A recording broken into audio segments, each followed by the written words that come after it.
영끌해가지고 똘똘한 한 채다. 뭐 이런 그 이야기 한번 들어보셨죠? 압구정동에 있는 초건축, 재건축 아파트 단지가 현재 들썩이고 있고요.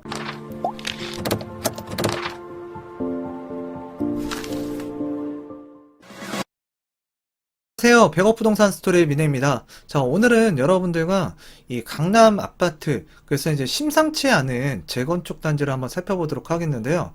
제가 얼마 전에 여러분들과 이 동네 한 바퀴라는 프로그램을 통해서 또 그리고 또 이제 그 종종 이 갭 투자 어디가 증가하고 있나라는 영상을 한번 올려드린 적이 있는데 아마도 조만간에 한국감정원이나 이 KB 국민은행에서 나오는 이 자료를 살펴보게 되면 아마도 강남 3구 자 상승세로 돌아설 것이다 라고 제가 말씀을 드렸고 또 이제 송파구에 있는 그 아파트 단지 하나를 예를 들어서 지금 거래가 심상치가 않다라고 말씀을 드렸습니다. 자, 그랬을 때 이제 한국감정원 자료를 보게 되면 강남 4구, 예, 특히 이제 강남구 같은 경우에는 0.03%가 이제 상승을 했고요.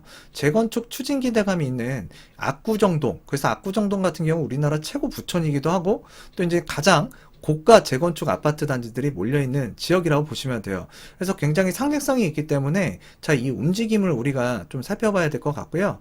자, 그리고 이제 서초구라든가 송파구, 자, 지금 신천동 일대 재건축 단지하고 잠실동 대단지 위주로 지금 상승을 하고 있는 이 송파구 0.02% 상승을 했고요. 서초구도 0.02% 상승을 했습니다.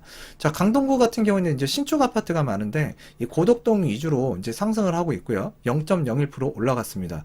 그래서 한국감정원 자료를 보게 되면 상승을 하고 있다라고 나와 있고 지금 이 그 KB 국민은행에서 발표하는 자료를 보게 되면 지금 여기 강남권이에요. 강남권. 그래서 강남권이 지금 상승을 하고 있고 또 그 한강 맞은편에 이 광진구도 좀 상승을 하고 있다라는 거. 근데 이제 우리는 이 강남구의 흐름을 잘 이해할 필요가 있습니다. 아무래도 이제 하나의 지표가 될 수 있고 좀 상징성이 담겨 있는 지역이기 때문에 또 그리고 이제 고가 재건축 아파트 단지들이 굉장히 무겁게 움직이고요. 또 이 결속력이라는 게 굉장히 떨어졌습니다. 그래서 이제 조합 설립하는 것조차도 굉장히 어려운 이 고가 아파트 단지가 좀 심상치 않은 기류로 흘러가고 있기 때문에 자, 지금 한번 살펴볼 필요가 있다라는 얘기죠. 자, 그래서 이제 지금 요 뉴스를 보게 되면 심상치 않은 강남 재건축 2년 거주 규제가 자충수가 됐다 이런 기사가 실렸습니다. 자, 그래서 이제 압구정동에 있는 초건축 재건축 아파트 단지가 현재 들썩이고 있고요. 강남 같은 경우에는 8주 만에 아까 보셨다시피 반등을 했습니다. 자, 그리고 이제 규제 역설에 그 이제 하나가 됐던 그 재건축을 속도내는 데 있어서 이 지금 이 실거주 2년이 굉장히 큰 역할을 했거든요. 오히려 이제 주거 안정 시장을 위해서 정부 정책상 이게 집값이 좀 눌려야 되는데 그 반대로 지금 또 작용을 하고 있는 거예요. 왜 그러냐면 이제 이런 고가 아파트 단지에 사실 거주 목적보다는 투자 목적으로 접근하신 분들도 굉장히 많아요. 또 이제 이런 아파트 단지 영끌해가지고 똘똘한 한 채다. 뭐 이런 그 이야기 한번 들어보셨죠? 자, 그런 내용으로 투자하신 분들이 분명히 있습니다. 자, 그런데 이제 투자 목적으로 영끌까지 했기 때문에 사실 내가 이 아파트 단지에 실제로 거주해서 들어가기에는 자금적으로 부족하신 분들, 사실 이제 내년에 만약에 법 개정이 돼서 이 수도권 투기과열지구 재건축 단지 같은 경우에는 2년 실거주를 해야 되는데 이게 쉽지 않다라는 얘기죠. 자, 그랬을 때 지금 이 법 개정이 되기 이전에 그 이런 고가 재건축 아파트 단지들이 그 실거주 2년을 피할 수 있는 그 내용으로는 지금 그 2020년 12월까지 조합 설립 인가 신청한 단지는 이 실거주 2년을 피할 수가 있거든요. 근데 지금 이 법안을 만드는 국회에서 이게 좀 늦어지고 있는 것 같아요. 그래서 이제 6.17 대책을 통해서 이제 조합 설립 전에 그 재건축 단지에 대해서 2년 실거주 의무 부여하는 법 개정이 이제 추진되고는 있지만 사실상 연내 국회에서 통과되기가 굉장히 불투명하고요. 당초 목표보다는 일단 올해 목표보다는 그 내년 초 뭐 또는 내년 초가 지나서 또는 이게 좀 늦어질 수 있다라는 얘기예요. 자, 그랬을 때 이제 결속력을 다 이게 좀 갖게끔 재건축 조합에서 이제 뭔가 동의율을 쉽게 얻어낼 수 있는 명분이 생겼기 때문에 지금 이런 고가 아파트 단지들도 실거주 2년을 피하기 위해서 굉장히 분주하게 움직이고 있고 또 이제 이 압구정 현대 아파트라든가 이런 그 단지들이 지금 추진을 하고 있잖아요. 근데 연내 법안이 통과될 것으로 이제 예상이 됐지만 이게 사실상 좀 내년으로 미뤄졌기 때문에 그 안에 이 재건축 조합 설립을 하려고 하는 아파트 단지들이 많이 늘어날 수 있다는 얘기죠. 그랬을 때 이제 이런 재건축 아파트 단지가 속도를 내게 되면 사실 주택가격 시장에 굉장히 그 불안한 양상을 보일 수가 있는데 그 불안하다는 것 자체가 가격 상승이 될 수 있다는 얘기예요. 자, 그래서 굉장히 위태로운 또 하나의 이제 상태로 놓였다라고 보시면 되는데 사실 이거 굉장히 그 조합이 설립되기 어려운 이 강남권의 고가 재건축 아파트 단지 중에서도 그 단지인데 사실 지금 이 실거주 인허 때문에 분주하게 속도가 빠르게 움직이게 됐다라는 점. 자, 그리고 지금 압구정동 현대 7차가 지난달 27일 날 245제곱미터가 종전 최고가 65억 원에서 2억 원 더 높은 67억 원에 지금 거래가 되고 있고요. 그리고 지금 지난 한 주 동안, 지난 한 주예요. 지난 한 주 동안 약 30여 건, 또는 이렇게 수십여 건의 거래가 체결됐다고 합니다. 자, 그렇기 때문에 지금 현재 집주인들도 주택 거래가 많이 되고 있는데 호가를 높이거나 이제 계약 체결을 좀 미루는 그런 상황이 연출이 되게 있다라 보시면 되고 이런 상황이 연출이 되게 되면 가격이 또 올라갈 수밖에 없는 거예요. 자, 그래서 이게 어떻게 보면 자충수가 된 지금 현재의 그 상황이라고 보면 될 것 같고요. 그래서 이제 사실 이게 굉장히 무겁고 조합 설립이 되게 어렵다라고 제가 말씀을 드렸었는데, 지금 만약에 이제 투기과열지구잖아요. 서울 같은 경우에는. 근데 재건축 단지 같은 경우에는 조합 설립이 되게 되면 사실상 조합원 물건을 전매할 수가 없어요. 전매 금지입니다. 물론 뭐 10년 보유, 5년 거주한 자라든가 또는 해외로 이주하는 등의 특별한 사유가 있으면 이 조합원 지위와 입주권을 양도는 할 수 있지만 그런 상황에 놓이신 분들 별로 없잖아요.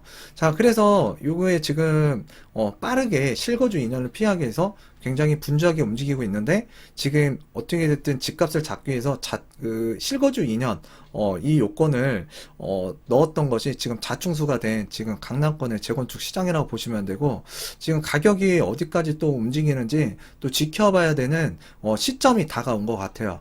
자, 그리고 또 이제 상계 주공, 주공 시리즈 굉장히 많죠.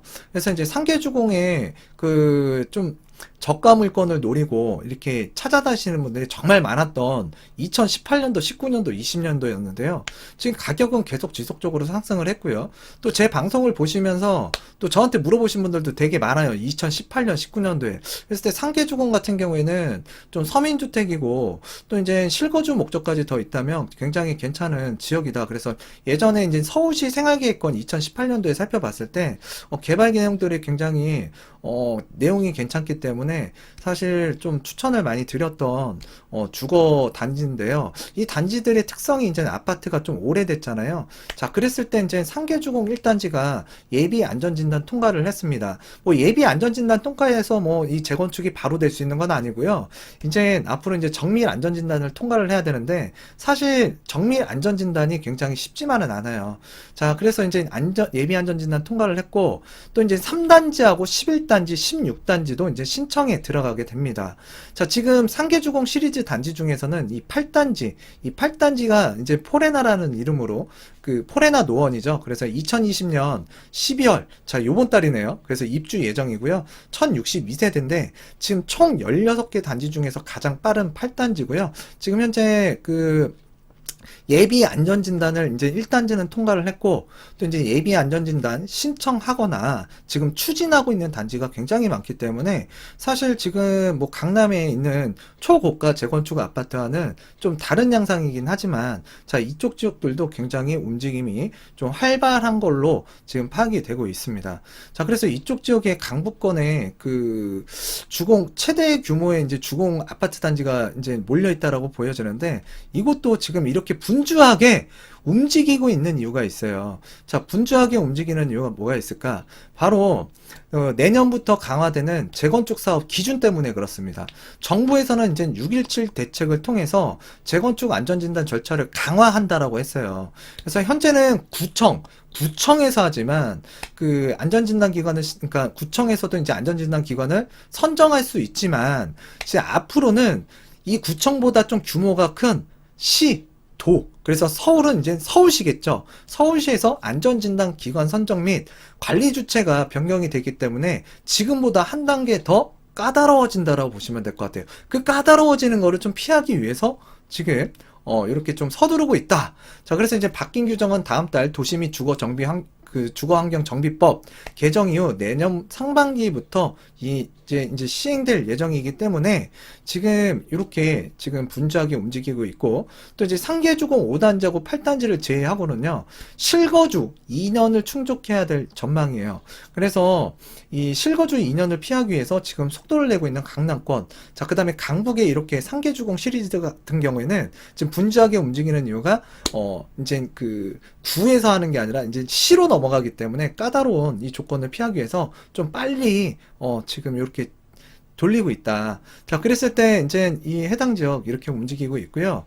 그런데 이제 이쪽 지역도 이제 서울이면서 투기과열지구이기 때문에 사실상 이제 조합 설립이 되게 되면 거래할 수 있는 주택이 사라지는 거예요. 그러니까 신축 아파트를 받을 수 있는 조합원이 되기가 굉장히 까다롭다는 얘기죠. 물론 예외사항 아까 있다라고 말씀드렸는데 그 예외사항이라는 게 그렇게 많지가 않습니다. 자, 그래서 이런 지역들도 이제 재건축 추진하는데 일단 내가 신축을 조금 가져보고 싶다. 그것도 서울에서. 자, 그랬을 때에는 이런 재건축 단지를 눈여겨 보셨다가 조합 설립이 되기 이전에 여러분들께서 뭔가 선택을 하셔야만 그래도 좀 신축 아파트로 들어가서 미래에 살 수 있는 가능성이 열려 있다라고 생각하시는 게 맞을 거예요. 자, 그리고 지금 그 최근에 이 비규제 지역 굉장히 많이 이제 주택 가격이 상승을 하면서 일부 뭐 김포라든가 부산이라든가 또는 대구 수성구 같은 경우에는 조정 대상지역으로 묶였습니다. 자, 집값 다 올라갔어요. 근데 규제를 잡으면 좀 약간 좀 우리가 생각하는 것처럼 좀 빨리 잡았으면 좋겠는데 좀 뒷북치는 경향이 있었죠. 자, 그랬을 때 조정 대상 지역 묶였다고 해서 주택 가격이 또 급격하게 떨어질 거냐? 또 그렇지만은 않아요. 뭔가 이제 숨고르기 현상으로 이제 현상이 일어날 거고요. 자, 그랬을 때 지금 오늘 말씀드리는 건 이제 재건축에 관한 이야기인데, 자, 부산이 지금 그 조정 대상 지역으로 묶여서 뭔가 지금 이제 숨고르기 현상, 좀 약간 이전보다는 좀 호가가 내려갈 수도 있고, 또 이제 매물이 조금 나올 수도 있거든요. 자, 그랬을 때 항상 제가 말씀드리는 게 좀 뒤늦게는 들어가지 말자. 잠깐만 하나 더 말씀드리면 지금 파주, 뭐 일산, 특히 동구 같은 경우에 가격 상승폭이 어마어마하거든요. 자, 일단 여러분들 그 뒤늦게 따라가게 되면 사실 실거주 목적이 아닌 투자 목적이 더 강하다. 자, 그럼 여러분들 뒷북 치시는 거고, 조금 여러분들 가계 사정에 굉장히 어려움이 다가올 수 있으니까요. 좀 그런 거는 좀 지양하셨으면 좋겠고, 이왕이면 지금 그 지역이 올라갔다. 그러면 그걸 대체할 수 있거나 또는 그보다 좀 가성비가 있는 지역을 찾아보시는 게 지금 시점에서는 맞는 거예요. 자, 그래서 항상 뒤늦게 따라가진 말고 좀 그런 지역, 대체 지역, 또는 가격이 저렴한 지역을 상대적으로 지금 시점에서 저렴한 지역을 좀 찾아보았으면 좋겠다라고 말씀드리고 싶고요. 지금 부산의 집값이 이렇게 많이 올라가다 보니까 사실 부산에서도 전 지역이 조정 대상 지역으로 묶인 게 아니라 자, 일부 지역, 뭐 해운대라든가 수영구라든가 또는 남구라든가 이런 지역들이 지금 묶였고, 뭐 강서구라든가 금정구 같은 경우에는 묶이지가 않았어요. 그래서 지금 그런 지역들은 지금 거래가 활발하고요. 아직도 가격이 상승을 하고 있습니다. 자, 일단 시간이 지나서 그 지역들도 뭐 조정 대상적으로 편입이 될 수도 있겠죠. 자, 그렇기 때문에 일단 여러분들께서 내 집 마련하실 때 아까 말씀드렸던 걸 잘 상기하셔서 선택을 하셨으면 좋겠는데, 일단 부산 같은 경우에도 지금 최근에 그 재건축 아파트 단지가 뭐 10억이 올랐다. 자, 이런 뉴스 한번 보셨죠? 정말 어마어마하게 많이 올라갔습니다. 자, 이제 그 동래구라고 있어요. 그래서 동래 럭키 아파트 단지 같은 경우에는 84제곱미터가 지난해 11월 말, 그러니까 지난해 이맘때만 하더라도 5억 원이었지만 지난달, 그래서 딱 1년 만에 13억 4천만 원이 이제 역대 최고가로 이제 거래가 됐다라고 보시면 되는데, 얼마가 오른 거죠? 8억 4천만 원 올라갔습니다. 8억 4천만 원. 아, 평생 살아가면서 8억 4천만 원 근로소득으로 내가 벌어가지고 저축하기도 정말 어려운, 만져볼 수 없는 돈인데, 무수가 1년 만에 올랐거든요. 자, 그래서 이제 재건축 호재를 타고 집값이 이렇게 상승을 하다 보니까 또 사람들이 재건축 단지들에 관심을 많이 갖게 되고, 재개발 단지, 또 관심을 많이 갖게 되겠죠. 그래서 상승폭이 가장 컸던 게 이 재건축 아파트 단지, 뭐는 이런 정비 사업이 이루어지는 재개발, 자, 이런 것들이 상승이 많이 됐는데요. 물론 신축 아파트도 상승이 많이 됐습니다. 자, 그런데 이제 최근에 이 부산 같은 경우에는 안전진단 탈락과, 또는 이제 조정대상 지역으로 이제 묶여가지고, 일시적으로 지금 잠잠해졌어요. 지금 이 규제가 묶이고 난 다음에. 근데 지금 부산 같은 경우에는 이 조정대상 지역이 이제 뭐 문제가 아니라, 조정대상 지역 묶였다고 하더라도 가격 오를 때는 다 오릅니다. 예, 근데 이제 이 지금 부산 같은 경우에는 지금 집값을 좀 누르기 위해서 아마도 재건축 단지 뭐 예비 안전 진단 신청이라든가 또는 정밀 안전 진단 신청을 했을 때 좀 어렵게 가지 않을까. 일단 서울에서는 목동 아파트 단지가 올해 들어서 이제 안전 진단이라든 이 이슈 때문에, 통과라는 이슈 때문에 굉장히 또 허가가 한 번에 확 올라갔었거든요. 근데 어느 한 특정 단지는 통과를 했지만 어느 특정 단지는 또 그 이후에 또 탈락을 했습니다. 자, 그랬을 때 지금 뭔가 이 정책적인 요인에 의해서 이 재건축 사업들은 또 조절이 될 수 있거든요. 자, 그랬을 때 이제 부산의 경우에는 지금 당장 재건축을 생각하면서 들어가기에는 가격적인 괴리감도 좀 커졌고 또 부담감이 있다는 얘기죠. 자, 그리고 또 이제 지금 정책적인 부분으로 좀 안전진단을 신청했을 때 좀 어려움을 겪지 않을까라고 판단이 됩니다.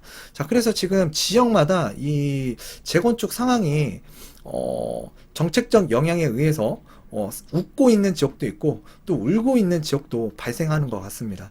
자, 그랬을 때 일단 지금 이런 현상들이 벌어지고 있기 때문에 앞으로 좀 여러분들과 꾸준하게 이 단지들을 살펴보도록 하겠고요. 일단 강남권의 재건축 아파트 단지 심상치가 않기 때문에 상징성이 있는 지역이 또 강남이고요. 또 상대적으로 지금 지방에서 가격이 많이 올라왔고 수도권도 외곽에서 많이 올라왔잖아요.